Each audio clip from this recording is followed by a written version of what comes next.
My name is Madison Rivers.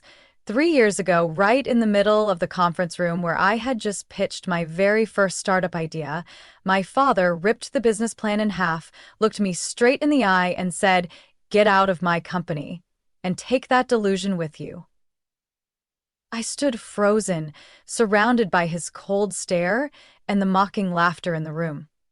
Have you ever been dismissed by your own family to the point you felt worthless? When I walked out of that building that day, I had only one thing left: the belief that I had to stand on my own 2 feet, even if no one stood with me. If you've ever carried a pain so deep it couldn't be spoken, leave a comment. And don't forget to follow the channel so we can walk this path together. Because that very day was the moment I began to fight back. I returned to the small wooden house on the outskirts of Portland, my grandmother's house, abandoned for over a year since she passed. It wasn't modern or comfortable. The roof had turned mossy, and the porch steps groaned under every footstep. But to me, it was all I had left. Her name was Helen Rivers, a strong, blunt woman who once ran a vintage typewriter shop and lived her entire life without bowing to anyone. She was the only one who stood up for me whenever my father shouted, the only one who dared to tell him that success wasn't something you could measure in spreadsheets or stocks.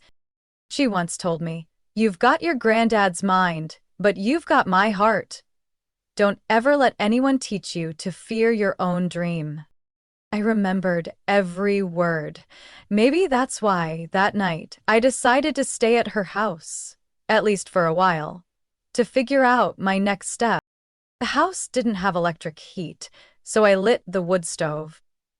In the flickering orange glow, I searched the old wooden cabinet where she used to keep her papers. I had nothing but time, and I needed to know if she had left me anything, something my father hadn't already stolen. Then I found a thin tin box, hidden behind a loose wooden panel. Inside were handwritten letters, a few small notebooks, and a thick envelope sealed with red wax. On it, in a slightly shaky hand, she had written, "To Madison, open when you are truly ready to face the truth." I sat down on the wooden floor, my chest tightening. I wasn't sure if I was ready, but I knew I had no other choice. I peeled off the wax and carefully opened the envelope. Inside was a handwritten will, witnessed and notarized 3 months before her death. I turned to the first page and went numb.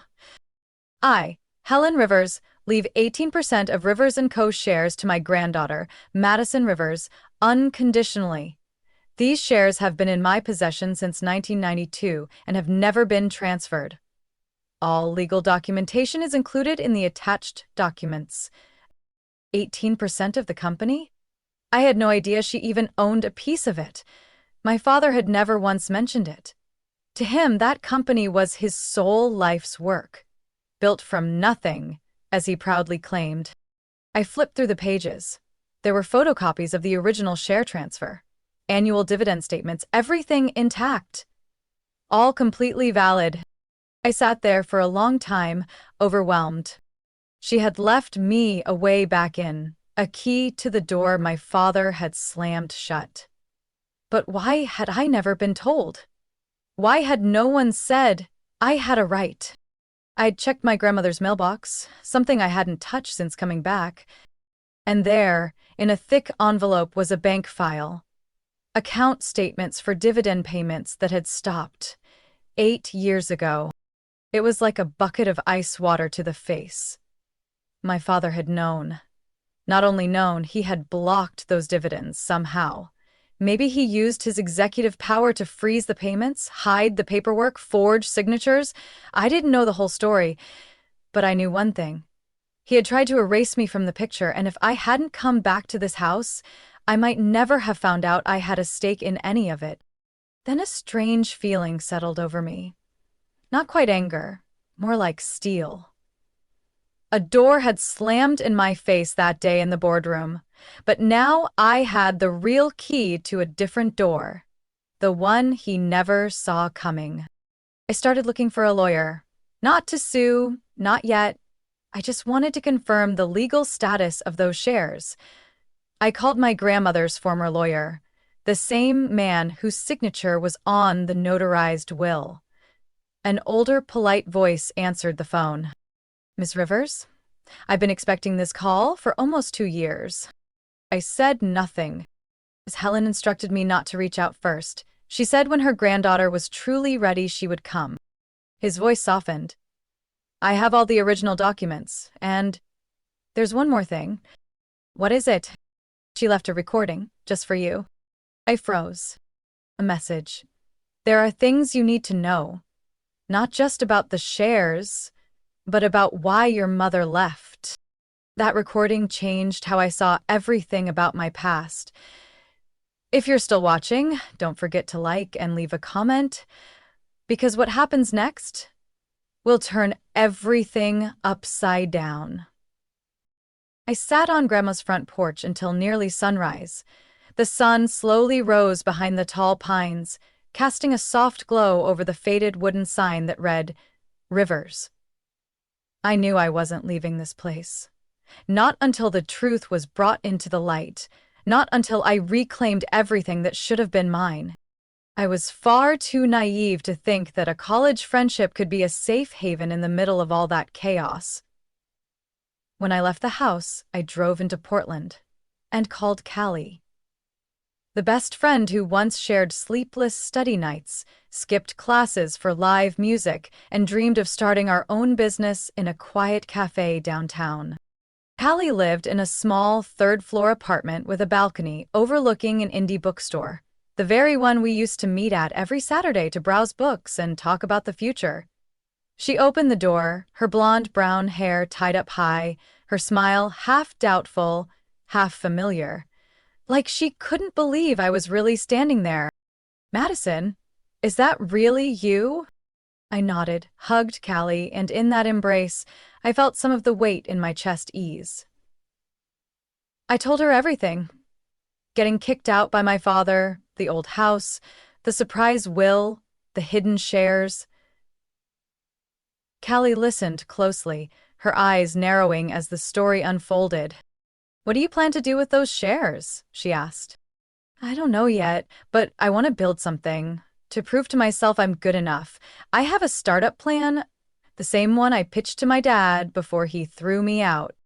I handed Callie the outline, a platform that would help small businesses automate internal financial workflows, cutting dependence on expensive third-party auditors.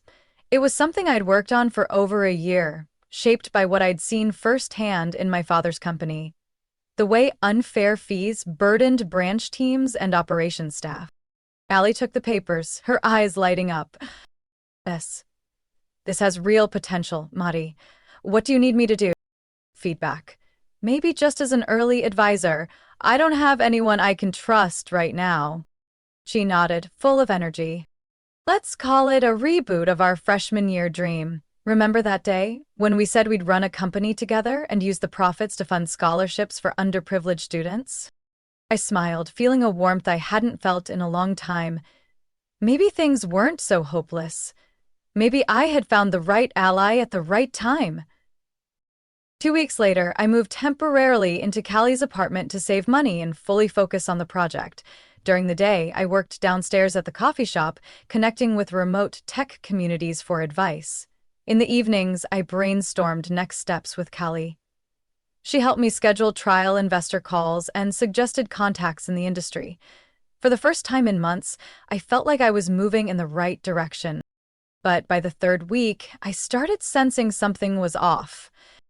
A startup called Synedge, barely 4 months old, suddenly announced a new product with features almost identical to the demo that Callie and I had just finalized. Not just technically, but down to the UI design, market strategy, even an internal feature name matched exactly. I felt a chill run down my spine. At first, I thought maybe it was coincidence, but the deeper I looked, the more suspicious things became. The co-founder of Synedge was a familiar name, Mark Kellner. Someone Callie had once mentioned back in junior year, her investment-savvy ex. I couldn't stay silent. I began checking my personal devices and discovered something worse than I imagined. The Google Drive account I shared with Callie had been accessed from an unknown IP address at 2 a.m., the exact night I had uploaded the final tech spec draft.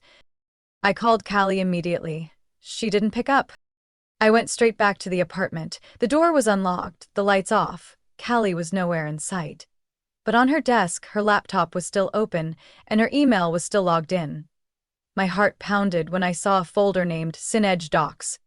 Inside were all the files I'd shared. Some were edited, some had comments, tagged by none other than Mark.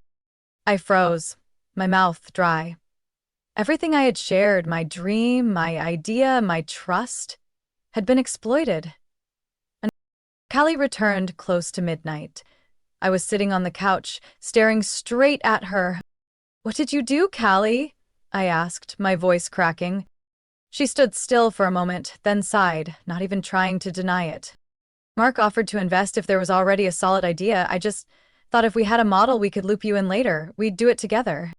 "You betrayed me," I said, staring her down. "You didn't just take the idea, you sold out what we had." "Madison, you don't get it. You're always the one people believe in. You've got your grandma, you've got shares. What do I have? This was my only chance. And you chose to step on me to take it." She said nothing. We stood in silence for a long time. Then I walked into the room and packed everything I could carry. On my way out, I looked at her one last time. "Don't ever use the word we again." I left the apartment without looking back. For the first time in years, I felt truly hollow. Not because I lost an opportunity, but because I lost faith in something I thought was unshakable. Friendship. That night, I rented a cheap motel room off the highway. Exhausted, disoriented, I lay on the bed staring at the old ceiling lit by a harsh fluorescent light. Oh, I no longer knew what was real. Then, while clearing out my email inbox, one message popped up. No clear sender, no signature. Just 2 words. "Keep digging." I read it over and over at least 10 times. The message didn't spell out anything, but I could feel it. Someone was watching. Someone wanted me to uncover the truth. For the first time in days, I shot up from bed. If someone out there still stood by me, even in the shadows, maybe I wasn't completely alone. It took me nearly 3 days to pull myself out of the fog Callie left behind. 3 days in a rundown motel room with torn curtains, peeling wallpaper, and the roar of semi-trucks from the highway outside. I couldn't sleep. I just rewrote everything. The idea, the files, the blueprints that had been stolen. But this time, no one else would know. I encrypted it all, saved it to an offline hard drive, changed every password. I became so cautious I bordered on paranoid. And honestly, I didn't think I could trust anyone ever again. Then, on the 4th morning, I returned to the old coffee shop, the one where I used to meet Callie before everything fell apart. I wasn't expecting anything, just a warm cup of coffee and a few quiet hours to remap my direction. But as I sat at the back table near the window, I heard a familiar voice behind me. "You're using outdated encryption software. There's a vulnerability on line 37. I whipped around. A man in his 30s, tall, with tousled dark hair, wire-rimmed glasses, and a quiet gray jacket, sat down across from me without being invited. "I'm sorry?" I asked, instantly on guard. "I'm the one who sent the keep digging email. My name's Elias." I froze. His gaze was calm, unhurried, with no agenda. A kind of stillness that's rare in strangers. "Why did you send me that message? Who are you?" "I used to work with Mark Kellner before he torched a project I spent 3 years building just so he could steal my work and slap his name on it." Elias opened his bag, pulled out a slim laptop and placed it on the table. He typed a few lines and then turned the screen toward me. On it was a block of source code, one I recognized immediately. "This is the back-end framework for the platform I was building. It's a 90% match to what SynEdge just launched. Even includes a bug I never fixed. I felt cold all over. So he betrayed you too?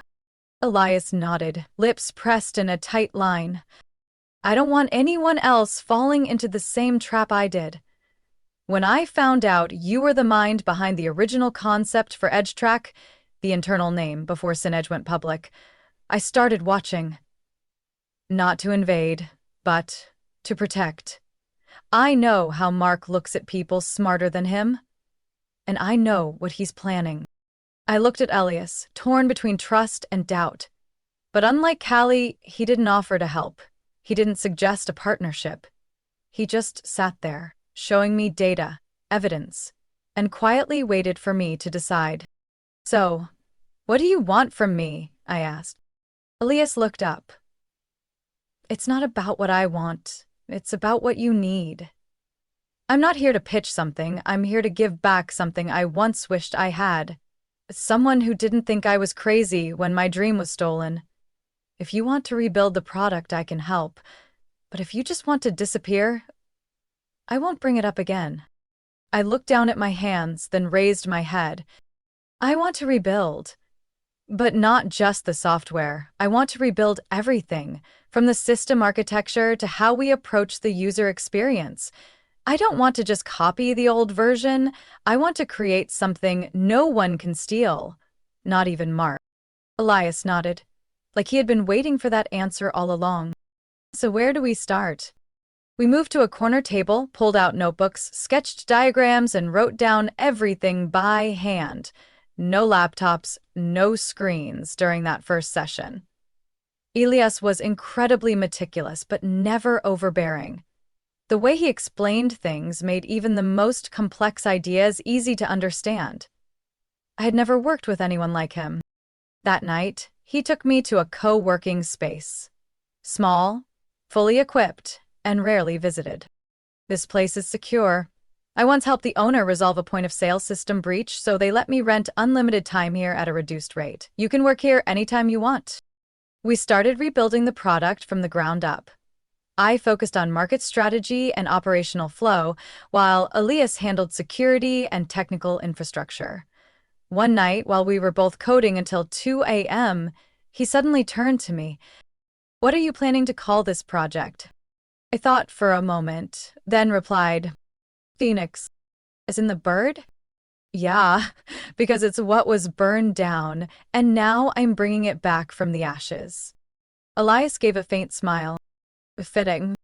If you've ever had your hard work stolen and still managed to rise from the rubble, leave a comment below this video. I'd love to hear your story. Line by line, the code took shape. Interface by interface, we rebuilt the product. But the most valuable thing wasn't the technology. It was trust. Slowly being restored, piece by piece, between me and a stranger who had nothing to prove except honesty and an understanding of what it means to lose. And for the first time in a long while, I didn't feel alone in this fight. We worked non-stop for 4 straight weeks in that co-working space, early mornings, late nights, sometimes even crashing on the old armchairs with jackets tossed over us for warmth. I'd wake up in the middle of the night from back pain only to see Elias still typing, the pale blue light of his screen glowing against his face. Neither of us ever said it out loud, but we both knew. This was our last chance to reclaim what had been taken. Phoenix began to take real form. The project was no longer just a replica of the original idea.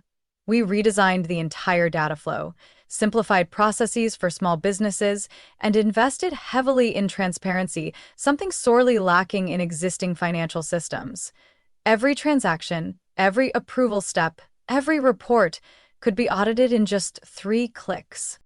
But what I valued most, Phoenix wasn't just software. It was a statement. One weekend evening, after finalizing the Smart Reconciliation module, I decided to return to Denver. Not to see my father, not yet, but to take the next step, verifying the legal status of the shares my grandmother left me. I needed to ensure everything was officially in my name before launching Phoenix. Even though it was a standalone app, Phoenix used data infrastructure originally developed within Rivers & Co., and I couldn't risk giving my father an excuse to file a countersuit. I went to my grandmother's attorney's office, an old red brick building tucked between modern high-rises. Mr. Jenkins, the elderly attorney who had notarized her will, still worked there. As I stepped in, he looked up and gave me the warm smile of someone who'd been waiting for 30 years. "I was hoping you'd come sooner," he said. I sat down, my hands slightly trembling. "Do you know about what happened between me and my father?" "Mrs. Helen told me everything," he replied. "She feared her son would try to strip you of your rights, just as he once did to her on the board." He opened a drawer and pulled out a thick envelope. "These are the original documents proving your ownership, including tax filings, share certificates, and an independent notarized confirmation from the original founding board." I took the envelope, feeling like I was holding a piece of my grandmother's heart. "There's something else," Mr. Jenkins continued. "There was a duplicate set of documents once requested for retrieval by the company's accounting department, but Mrs. Helen refused to sign off on the destruction." He showed me the paper. It was a document requesting confirmation of internal share transfer for asset consolidation purposes, with a forged signature. The pen strokes slightly off, uneven, and signed with the wrong last name. I looked at him. "It's fake?" "Almost certainly, but without a handwriting expert it could slip past the board if no one's paying attention." A cold, sharp anger welled up inside me. My father hadn't just withheld money. He had tried to erase me from the legacy my grandmother meant to pass down. I left the office with a thick folder of documents and a mind newly switched into gear. I was no longer just fighting for my own justice. I was the only one left to protect the dignity of a woman who had stayed silent too long for the sake of her son. That evening, I went straight to her house, the old home of Mrs. Helen that was still temporarily under my name. I stepped into her sewing room, still faintly scented of linen and aged pine. On the desk sat a small wooden box I remembered her guarding carefully, a box that held her most personal items: my grandfather's lapel pin, a handwritten letter from a wartime friend, and an old cassette tape. I hadn't intended to open it, but at that moment I knew I had to listen. I found the old cassette player in the bookshelf, popped in fresh batteries, and pressed play. Her voice came through, slow, raspy, but clear. "If you're hearing this, it means you've reached the point where you can't turn back. Madison, I know this fight isn't fair. I once chose silence and I regret it. My son, your father, isn't a bad man, but he's obsessed with never failing. And because of that, he smothers anyone who threatens the perfect picture he's built." Her voice cracked slightly. "Your mother, before she passed, sent me a letter. She said that if I didn't act, I'd lose both you and her. I did nothing, and now I can't make up for it. All I can do is leave you what I should have protected from the beginning, a chance." I sat frozen as the tape clicked to a stop. Everything I had once suspected was now confirmed. The next morning, I called Elias from the back porch of the house. His voice came through the phone, faintly mixed with the wind slipping through the open glass door. "Elias, I need to launch Phoenix sooner than planned. I can't wait any longer." "Are you sure?" he asked. "It's not ready for the open market yet." "I don't need the open market, I just need a fully functioning demo. I want to use it for something." "For what?" I gripped the folder in my hand, eyes fixed on the old maple tree in the yard, the one Grandma used to sit under to read. "I'm going to the upcoming Rivers & Co. shareholder meeting, and I'm going to show everyone what my father has been hiding for over 20 years." I arrived at the Rivers & Co. building on a Monday morning in March, just as sunlight filtered through the high-rise windows, casting long streaks of light across the cold marble steps. I hadn't set foot in that building since the day my father ripped apart my startup pitch deck and coldly kicked me out of the boardroom. This time, I walked in wearing a navy moose suit, armed with verified shareholder documentation and a fully functional Phoenix demo on my laptop, the first working version, completed by Elias and me after 72 sleepless hours. The receptionist was the same older woman who used to greet me with polite smiles during my intern days under my father's wing. She looked up, froze for a moment, then quickly regained her professional demeanor. "Hello, Miss Rivers? I have a scheduled appointment with the shareholder board," I said, placing the formal invitation drafted by Mr. Jenkins on the desk. "I'm attending as a legal shareholder, holding 18% of stock transferred from Helen Rivers." She reviewed the documents, made a confirming phone call. A few minutes later, a senior staffer came down to escort me. His face was a strange blend of tension and curiosity. Maybe he'd heard of me. Maybe the name Madison Rivers, once buried under layers of my father's power, had become something harder to ignore. The main boardroom was on the 17th floor, the place where company-defining decisions had been made for the past 30 years. As I entered, the air felt thick and compressed. 14 people sat around the long walnut table, all familiar faces from the leadership and major shareholders. And at the head of the table, as though nothing had ever happened, sat my father, Walter Rivers. He wore a charcoal suit, a dark tie, and when our eyes met, I didn't see surprise, just caution, an annoyance barely veiled behind professional calm. "Madison," he nodded, voice low, "I was told you'd be attending today. A bit unexpected, but welcome back." "Thank you," I replied, resting a hand gently on my briefcase. "I think it's time the real family of Rivers & Co. shows up in this room." A few people exchanged glances. Some bowed their heads, others tilted their heads, clearly wanting to hear more. The meeting began in routine order: quarterly financials, new project updates, East Asia market investments. I sat silent for over 30 minutes, observing, taking notes, and waiting for the right moment. Then, during the open shareholder discussion segment, I raised my hand.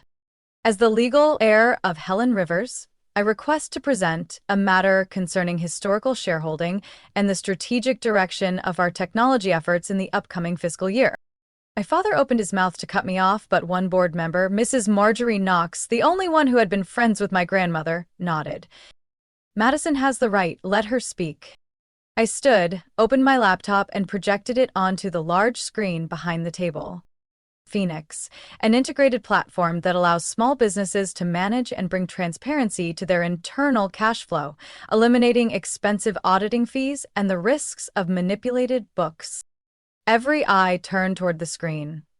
Phoenix appeared with a clean, streamlined interface and the ability to trace every transaction with just a few clicks. "I want to stress." I looked straight at my father. This system was developed entirely independently, without funding from any Rivers & Co. resource. But it is based on foundational technology I originally proposed during the internal meeting 3 years ago, on April 7th. A senior financial director gasped, "Wait. Isn't this the idea Walter once said was impractical?" I turned to him. "Yes, but it works, and it's already being piloted by over 30 small businesses in Oregon." My father tightened his lips and tapped a finger on the table. "I don't see how this relates to today's meeting," he said. "If you're here to showcase a personal product, then—" "I'm here," I interrupted, my voice steady, "to request a full audit and disclosure of all dividend records for shareholders whose profits were withheld between 2015 and 2021, including those of Helen Rivers and the shares transferred to me." The room fell silent. "Do you have proof?" someone asked. I pulled out the folder from my briefcase, containing every statement, every altered financial report, all notarized by Mr. Jenkins and a certified handwriting expert who verified my grandmother's signature. "This is Helen's original signature, and this is the forged version on the asset consolidation request submitted by Walter in 2016. He rerouted all dividend proceeds from this stock into an internal development fund without proper shareholder consent." My father shot to his feet, slamming his hand on the table. "That's enough." I didn't flinch. "No, it's not," I said, eyes locked onto his. "I also have an audio recording left behind by Helen herself. In it, she makes one thing very clear, that if Rivers & Co. is still a family company, then it must live up to its name, family." Don't take your eyes off the screen. What I'm about to play isn't legal documentation. It's a final message from a founder who was pushed to the sidelines, and the truth someone tried to bury. I hit play. Her voice rang out, shaky but firm, and in that moment, the entire room froze. There was no more Walter Rivers, no more posturing or dominating tone. Just the voice of a woman who built a legacy, and the granddaughter who stood to reclaim it for them both. I had never seen my father look so unraveled. As the tape ended, the room fell into a breathless silence.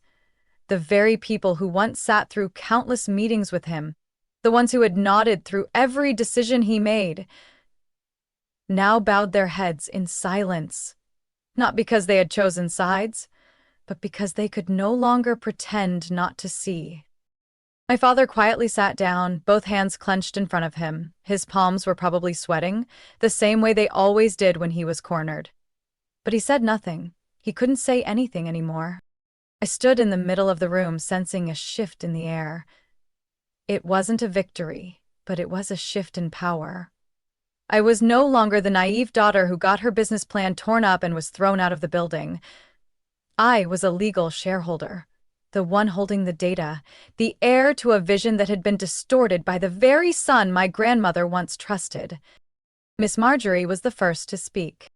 I'd like to propose an independent investigation into the suspended dividend payments from 2015 to the present, and I suggest that Madison be invited to join the Interim Financial Oversight Committee while we await results.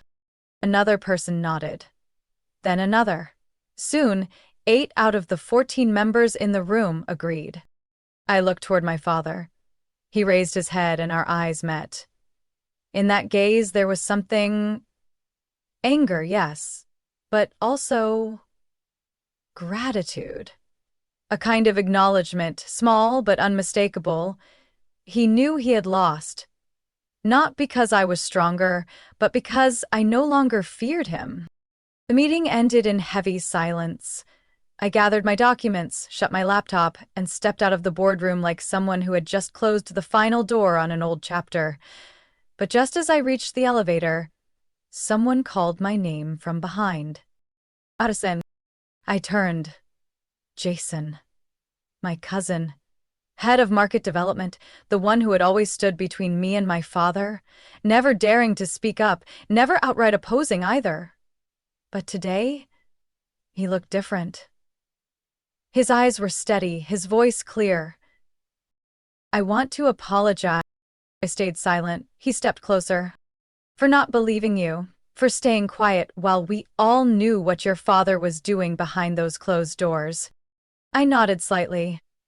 You don't owe me an apology. But I hope you understand. Silence isn't neutral. It's complicit. Jason nodded, this time without looking away. I know, and I want to be on the right side of this. I just submitted my resignation from the division your father runs. I want to work with you. If there's room. I was surprised, but quietly glad.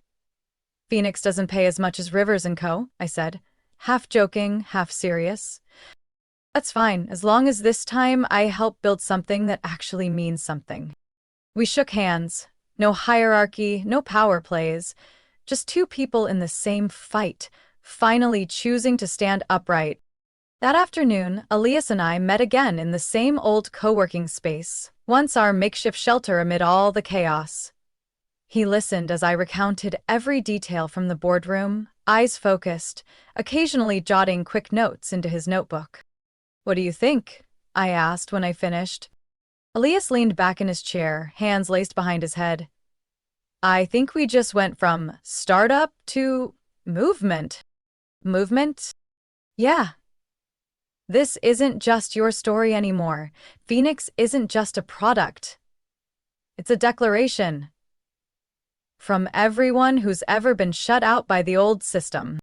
I looked at him, realizing for the first time that things were growing beyond my original plan, but not in a scary way.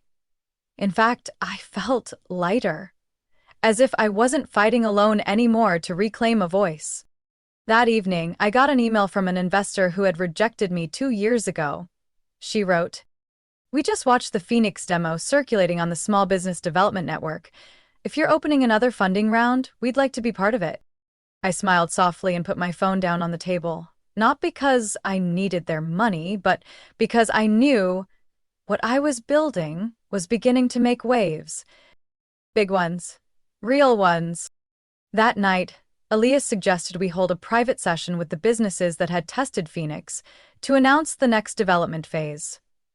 I agreed, and during the Zoom call the next day, one of our first users, a woman who ran a small bookstore in Idaho, unmuted herself and said, "Madison, I didn't know who you were when I signed up for the Phoenix trial, but after yesterday, I read the article about you and your father's company.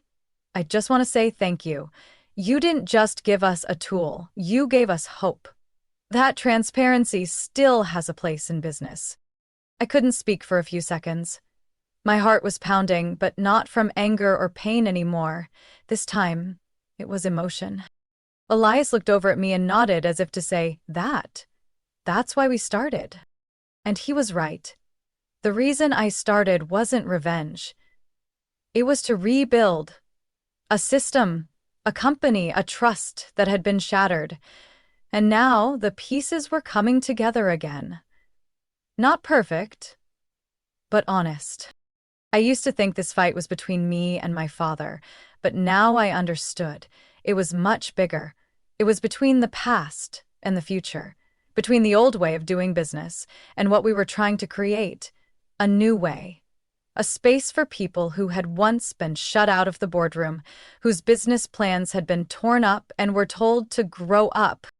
But this time, we were the ones redesigning the boardroom, and this time, no one was getting left out. By late spring that year, when Phoenix officially launched its public beta version, I knew there was no turning back. We held a small launch event at a startup accelerator venue in Santa Clara, the same place where I once applied for an internship in my sophomore year of college and got rejected. Now, I walked in as a guest of honor with my name on a bold name tag and a front row seat reserved. Elias opened with the technical presentation. I followed with the story behind the product's journey. But for the first time, I didn't mention my father, or the day he kicked me out of his company. Not because I had forgiven him, but because I didn't need to keep replaying the fall to prove that I was standing. We closed the event with a live demo for over 200 attendees, mostly representatives from small and mid-sized businesses, a few investment advisors, and people in finance who were fed up with expensive, outdated systems. Phoenix ran smoothly, from the dashboard to the reporting engine, from audit tracking to real-time data alert filters. Everything worked seamlessly, thanks to Elias's code. Right after the session, I stepped backstage to grab a bottle of water, still catching my breath when my phone buzzed. A message came through from an unknown number. I opened it, just one short line. "Watch your back, he's planning a counterattack." No sender name, nothing else. I stood still for a few seconds, condensation from the bottle collecting on my fingertips. I knew exactly who he was. And I knew that if my father had actually stayed quiet while I publicly expanded my influence, that would have been the real shock. 3 days later, I received an official lawsuit from the law firm hired by Rivers & Co. The document accused Phoenix of utilizing an internal technical framework developed using proprietary data during prior employment at Rivers & Co. and demanded that the court halt all commercial activities involving the platform until intellectual property rights are investigated and clarified. I sat on the steps outside Phoenix's office in San Mateo, a tiny leased space we'd just opened a week ago, reading the complaint over and over. I wasn't shocked. I was just tired, but not shaken. Not this time. I forwarded the lawsuit to my attorney, then opened my laptop and typed an email to all Phoenix Beta users, sharing an honest update about the situation and reassuring them that operations would continue, uninterrupted. Within 10 minutes, I received over 60 replies. Half were words of support. The other half were from businesses volunteering to testify if the lawsuit moved forward. One person even wrote, If they think a few paragraphs in a court filing will take you down, they've clearly underestimated the strength of the person they once shoved out the front door. I forwarded those emails to Elias with one line. "You still in?" His reply came right away. "Always. Book me into the legal team's meeting." We held an emergency session with our legal team for 3 straight hours. Evidence of independent development, a detailed timeline of the product's creation, copyright filings submitted before Phoenix's first public presentation. Everything was compiled, cross-referenced, and prepared for rebuttal. I also provided an archive of every email draft and note from the earliest days of working on the idea with Elias. Not a single line traced back to any internal data from Rivers & Co. because the truth was, I had never reused anything I wrote for them. I rebuilt everything from scratch. I didn't steal anything. I simply reclaimed what should have always been mine: the right to exist. A week later, during a preliminary hearing at the California State Court, I appeared with my attorney, bringing all rebuttal documents. The opposing side didn't show just their legal rep, armed with questions I had already anticipated. After our presentation, the judge, a Mexican-American woman in her early 60s, sat in silence for a long while. Then she spoke. "Ms. Rivers, I read about your case with your father in the papers 3 months ago. But I want to say something to you not as a judge, but as a mother. There is nothing more dangerous than a man who's lost power and believes he can get it back by destroying others. But there's also nothing more powerful than a woman who stands firm and moves forward without asking for permission." I gripped the armrest of my chair, eyes locked on hers. She ended the hearing by denying the motion to freeze Phoenix's operations. And I knew this was only the beginning of the storm. But at least I had weathered the first wave. The very next day, we were flooded with calls from small and mid-sized financial institutions across the western U.S. wanting to trial Phoenix after media coverage of the lawsuit. Ironically, my father had triggered an unexpected domino effect. People became curious about what kind of tool could get a billion-dollar company to sue a startup not even a year old. If you believe in a future where transparency matters more than control, hit like and share this story to help spread the message. I didn't know what lay ahead, but for the first time, I wasn't moving to escape or to prove anything. I was moving to build. And even if more lawsuits came, more threats, more attempts to drag me back into the shadow of the past, Phoenix was no longer just mine. It belonged to everyone who had ever been cut out of the story, and was now rewriting their part with their own hands. Under the pale afternoon light streaming through the Phoenix conference room windows, I looked out at the road ahead, lined with sycamores standing silently, and thought of the first time I stood inside an office, also as a leader, but with no real power. Today was different. Today I sat at the head of the table, surrounded by people who chose to follow not just the product, but the principle Phoenix stood for. It wasn't just software anymore, it was a declaration. Elias gave a presentation to the whole team about the positive aftermath of the lawsuit, both in media traction and customer engagement. Phoenix's homepage traffic jumped by 380% in 3 days. Over 2,000 trial requests were submitted in just 72 hours.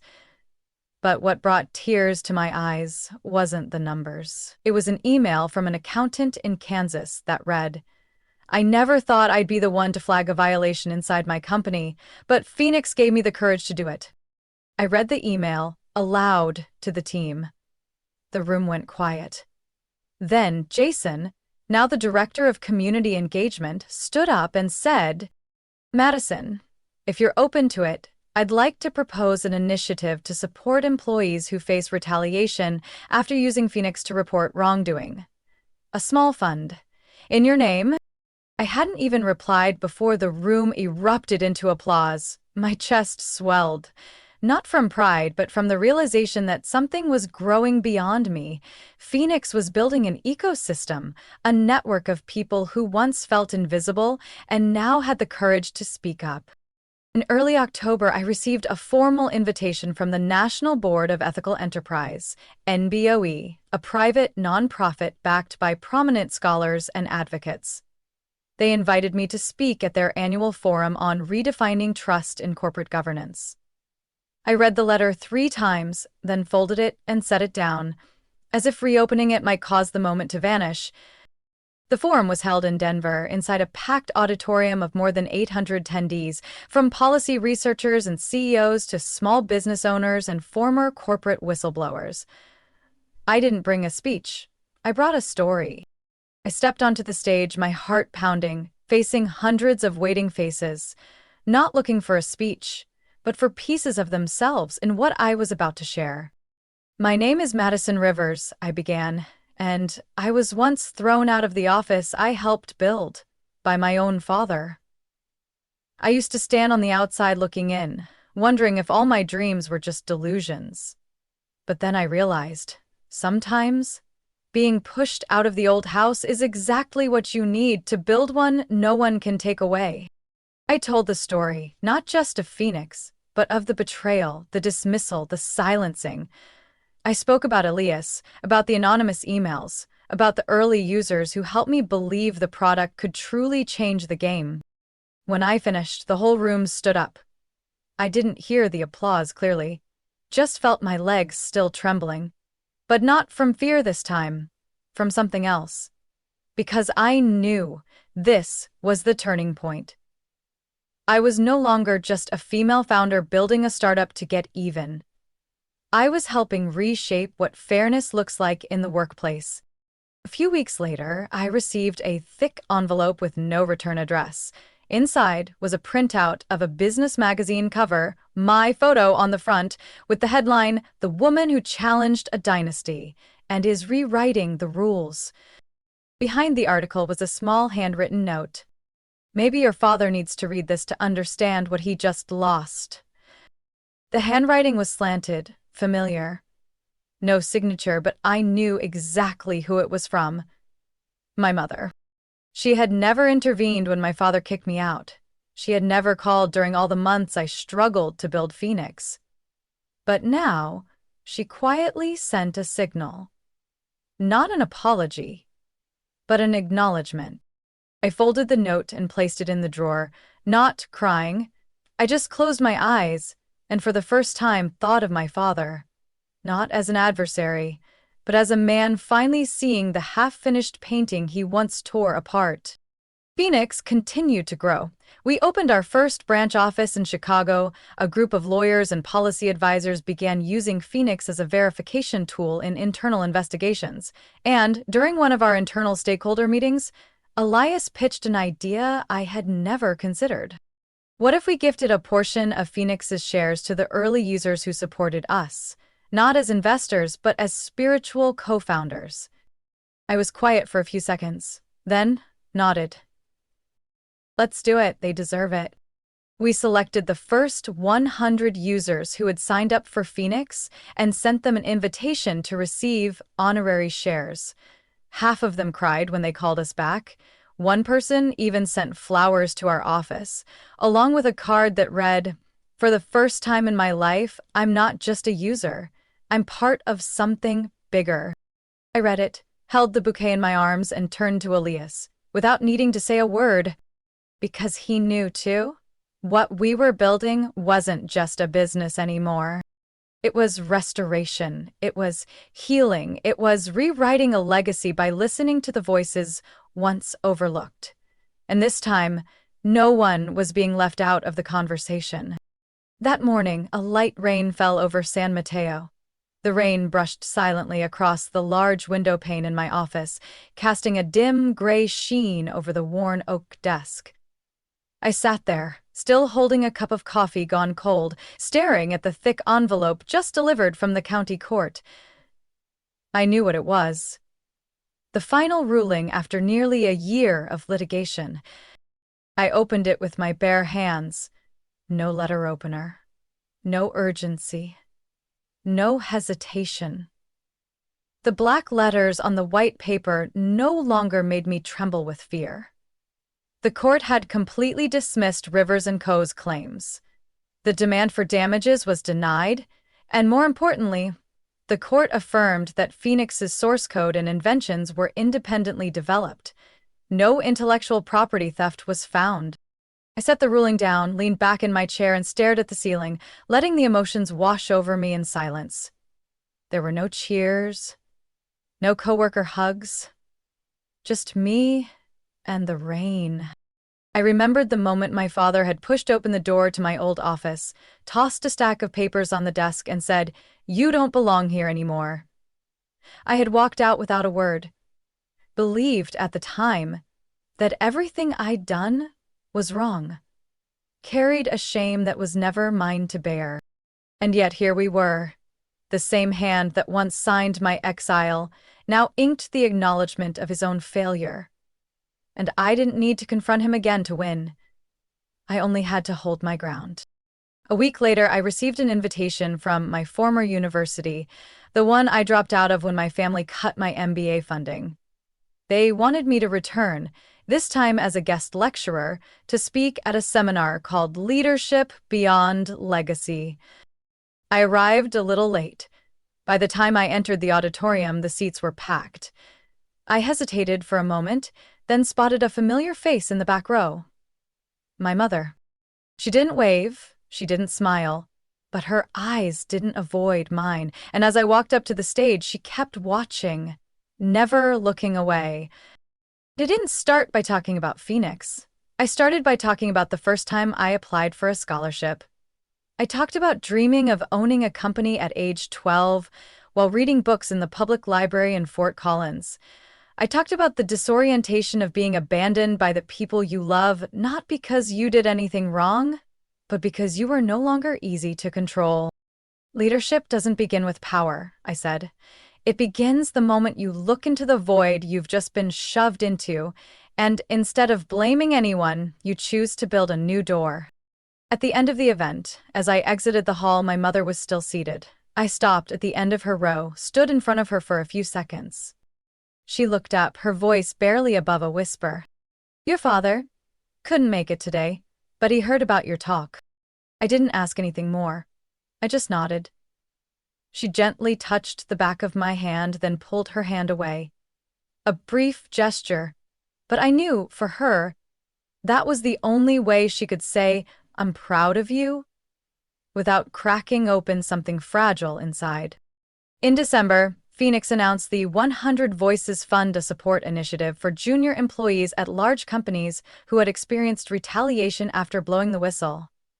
The fund didn't just offer legal aid, but also mental health support, career counseling, and most importantly, a community where they could reclaim their voice. I was invited to speak at the fund's launch event, but this time I chose not to stand alone. I invited Marcy, a woman who worked in admin at a nonprofit in Des Moines and had been the first to publicly report financial fraud after using Phoenix. She stood there, in a navy blazer with her silver hair neatly tied up, her hands slightly trembling as she held the mic. "I never thought I'd be here," Marcy said. "But Madison told me no one was born to stay silent forever, and I believed her." The whole room erupted in applause.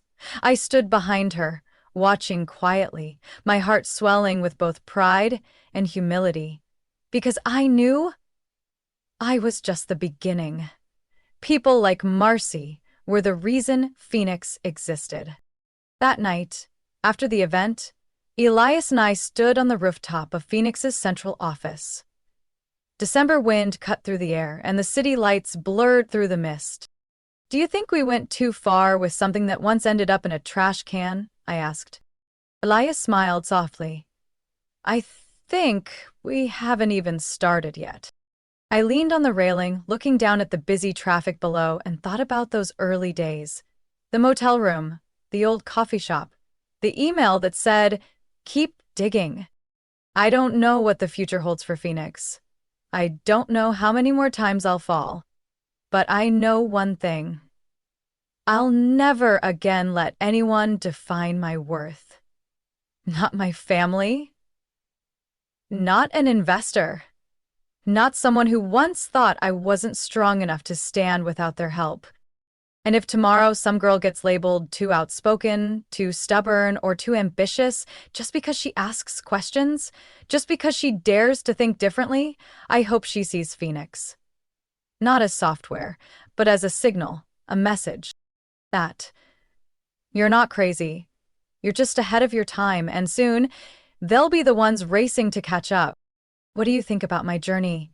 If it were you, rejected by your own parents, would you have had the courage to keep going like I did? I know every family has its shadows, its unspoken truths. But sometimes, from those very wounds, we discover our own path.